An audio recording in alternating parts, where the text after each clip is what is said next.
So my muscles names are the abductor pollicis longus and the flexor pollicis longus. The origin for the abductor is the aspect of the ulnar and interosseous membrane, which is right here. Oh, right here.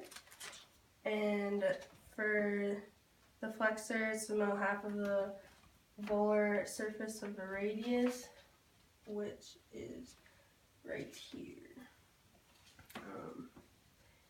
Insertions of the abductor is the first metacarpal, which is over here, and then for the flexor, it's out on the outside of the ulna, or of the radius, actually.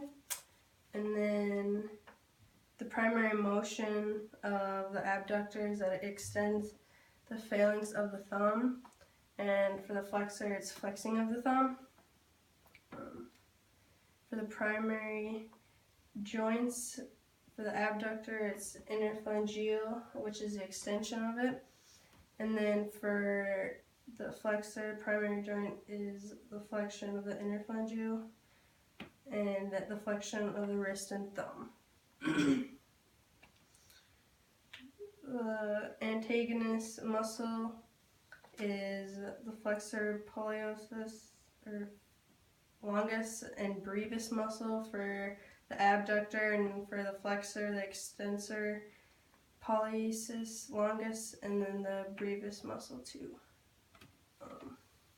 The primary joint for the abductor is the basal joint of the thumb, and it's a stabilizer. And for the flexor, it flexes the thumb.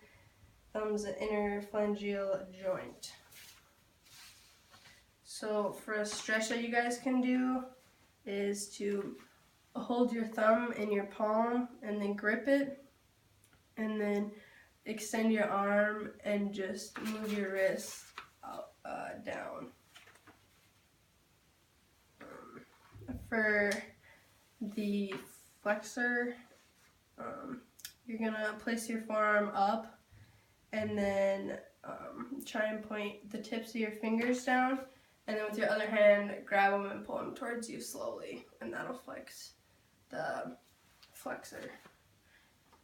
And the daily motions that you do with the abductor is pretty much anything that involves like handling the thumb, which would be like using a pen or pencil and gripping it. And then same for the flexors, just like gripping something tight, just like tug of war or something. I guess that's not every day, but and then an exercise that you can do to strengthen is pushing the thumb away from your hand. So if you just lay your hand out and then push it back, but put pressure on it with your other hand, and it just do that. And then for the flexor, it's the exact same thing, but you can use a rubber band to do it and just go in between your two fingers.